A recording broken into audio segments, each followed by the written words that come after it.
눌렀습니다. 예, 오늘은 이제 92강 사람이 무엇이냐, 사람에 대해서 생각해 봅시다. 사람은 자기가 미리 아는 것은 질문하지 않는 법입니다. 사람이라 하는 것은 너무나 잘 안다고 생각하거든요. 근데 사람은 사람에 대해서 아는 게 아니겠죠. 자기 자신에 대해서 아는 거죠. 자기 자신에 대해서 아는 것을 사람에 대해서 안다고 여기는 것은 자기를 표준 모델로, 인간의 모델로 그렇게 간주하니까 그거는 성급한 결론이 나옵니다. 내가 나를 알고 있는 것, 그것이 정답이냐, 그것이 진리냐 라는 것을 따질 때 우리는 하나님의 계시, 이 성경을 통해서 나를 안다는 것, 내가 인간이라는 것이 이렇다는 것을 단정짓던 그 단정짓는 것이 성경에 대해서 동의하고 있는지를 살펴봐야 되겠죠. 성경에서는 단독적으로 인간은 이렇다라고 설명하는 것이 아니고 얽히고 설킨 관계 속에서 인간을 나타냅니다. 창세기 1장 26절에 보면 하나님이 가라사대 우리의 형상을 따라 우리의 모양대로 우리가 사람을 만들고 이렇게 되어 있습니다. 사람은 뭐 없이는 없다는 이야기죠. 하나님의 형상 없이는 사람도 아니다는 뜻입니다. 만약에 하나님의 형상을 놓쳐버리면 창세기 3장에 보면 아담은 사람이 아니고 흙으로 돌아가게 되어 있습니다. 이러한 하나님의 형상으로 만들었고 흙으로 돌아가는 가능성이 갖고 있는 것이 이 사람이다 라는 그러한 사람에 대한 그러한 규명이 이 성경 말씀 외에 우리가 스스로 우리 자신을 파악해서는 이러한 결론에 도달될 수가 없지요. 그러니까 제가 한 말은 우리 인간이 스스로 판단하는 것은 매사에 문제가 있다는 겁니다. 어떤 문제가 있느냐 하면은 우리는 내 중심이 우선이거든요. 내가 여기 있다 라는 그것을 단정짓고 그것을 이미 진리에 시작하는 그 바탕으로 삼고 난 뒤에 그렇다면 하나님은 나에게 뭘 해줄 것인가? 그렇다면 남들은 나에게 뭘 해줄 것인가? 네, 그렇게 되는 겁니다. 도킨스라는 그 생물학자는 말하기를 그걸 이기적 유전자라고 표현했거든요. 우리 속에 있는 이 DNA는 나를 위해서, 내 속에 있는 DNA가 스스로 발현하기 위해서 우리의 몸을 사용하고 그것이 가장 기본이고 우선되는 것이라고 그렇게 본 겁니다. 많은 사람은 거기에 동의할 수밖에 없고 저도 거기에 대해서 동의합니다. 왜냐하면 바로 도케스가 이야기한 것이 창세기 3장 이후이기 때문이었습니다.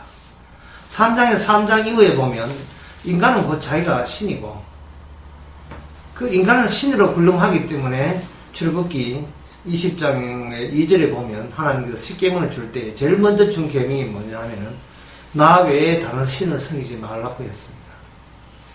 얼른 보면 신에 관한 이야기처럼 보이죠.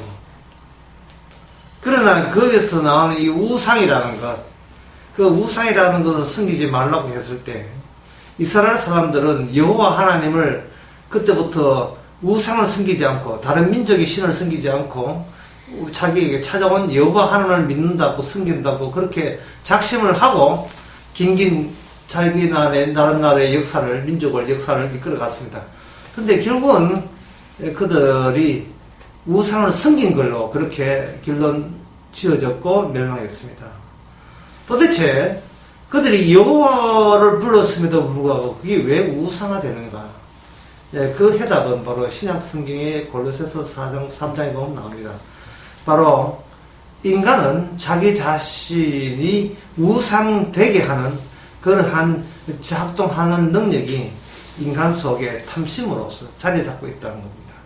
그렇다면 그 신약에 나오는 그 결론, 인간이 곧 우상이라는 결론을 구약에 앞당겨서 아까 이야기한 출애굽기 10계명을 다시 정유키스 해석해 보면 나 외에 다른 신을 섬기지 말라는 그 말씀은 너 자신이 우선이냐 아니면 너에게 찾아온 언약의 하나님이 우선이냐, 그게 관한 언급을 이야기하신 거죠. 네가 너 자신을 부인하고 나를 믿을 수 있는 그러한 역량이 있느냐를 스스로 함께 돌아보라는 겁니다. 이 말은 쉽게 말해서 인간은 인간이 아니다. 인간은 원래 만든 그 하나님의 작품이 아니라는 겁니다. 출애굽기 창세기 1장 26절 다시 보면 하나님이 가라사대 우리의 형상을 따라 우리의 모양대로 우리의 사람을 만들고 했을 때 이미 하나의 죄를 짓고 났는데 흙이 되어버린 인간이 다시 하나님의 형상이 내포되어 있는 본래 그 인간으로 자력으로 되돌아갈 수 있는 역량은 인간에게 없습니다. 이 말은 다른 말을 하면 인간은 사람이 될 수가 없습니다. 그 말은 인간은 더 이상 사람이 아닙니다. 이 말은 달리 이야기해서 사람은 하나님으로부터 사람 취급받지 못한다 할지라도 거기서 대들 수 있는 권리가 없다는 겁니다. 하나님의 인간 취급을 하지 않는 가장 확실한 증거는 바로 심판입니다. 그리고 구원에 대한 모든 열의를 주께서는 차단시킨 겁니다. 인간의 모든 자유의지가 자신을 구원하는데 전혀 기여하거나 보탬이 되지 못하도록 조치하시는 그것은 철저한 인간무시, 완전 개무시죠. 심지어 하나님의 아들 되시는 예수님도 십자가에 돌아가실 때 아버지로부터 버림받았습니다. 바로 예수님도 독생자도 버림받았다면 하물며 우리들이 마땅히 하나님께 버림받는 것이 너무나 당연한 처사를 당연한 대우를 받는 겁니다. 어떤 인간도 천국에 한 사람도 넣어주지 않는다고 해서 그래서 모든 인간이 지옥불에 들어간다고 해서 거기에 대해서 항의할 수 있고 집단적으로 하나님 앞에 시위할 수 있는 그 어떤 자격도 우리한테는 없습니다. 그것이 바로 우리가 잘못 생각하고 있는 이 인간의 자화상입니다. 그렇다면 하나님께서 인간을 만들었다는 그 창조의 사랑과 영광성이 하나님께서 친히 만들어 놓고 그걸 취소하거나 포기할 수가 있느냐 하는 문제가 등장합니다. 쉽게 말해서 하나님이 인간을 만들어 놓고 인간이 흙으로 돌아왔을 때 처음에 하나님의 인간을 만들 때 하나님의 형상대로 된 그 인간 만들기를 인간이 실패했다는 이유 때문에 중도에 포기하실 분이냐 하는 겁니다. 그렇게 포기하실 분은 아니죠.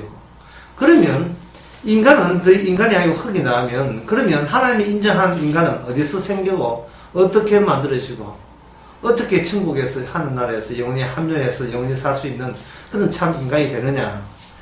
그 문제에 대해서 창세기부터 창세기 1장, 2장, 3장으로 끝나는 것이 아니고 요한계시록까지 계속 이어집니다. 그 중에 인간에 관한 부분에서 중요한 부분이 바로 시편 8편에 보면 나옵니다.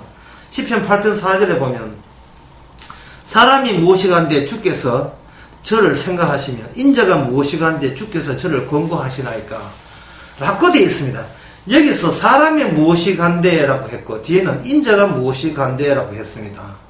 사람이 먼저 나오고 그 다음 인자가 나옵니다.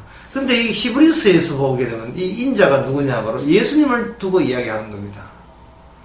구약에서 장래에 하나님이 인정하시는 하나님께서 기뻐하시고 영광 받으시는 그런 사람의 등장을 시편 8편에서 예언을 해 놓으시고 그 예언대로 그 과업을 실천하고 성취하실 분은 인자라는 호칭으로 이 땅에 오신 바로 예수님이십니다.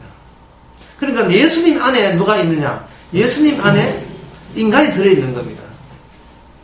예수님 안에 인간이 들어있다는 말은 예수님 자신이 하나님의 형상이라는 말씀입니다. 하나님의 형상에 의해서 새롭게 창조된 존재. 그것이 바로 하나님이 인정하시는 유일한 합류할 수 있는 인간입니다. 그렇다면 예수님께서 인정한 인간은 그럼 어떤 모습으로 이 땅에서 살게 되고 나타나고 그 삶을 보여주게 되는가? 그것은 바로 창세기 1장 28절, 20절 다시 보게 되면 하나님이 가라사대 우리의 형상을 따라 우리의 모양대로 우리가 사람을 만들고 해서 사람은 하나의 결과물이고 그 앞서서 있는 것이 바로 우리의 형상, 하나님의 형상이 먼저 나오죠.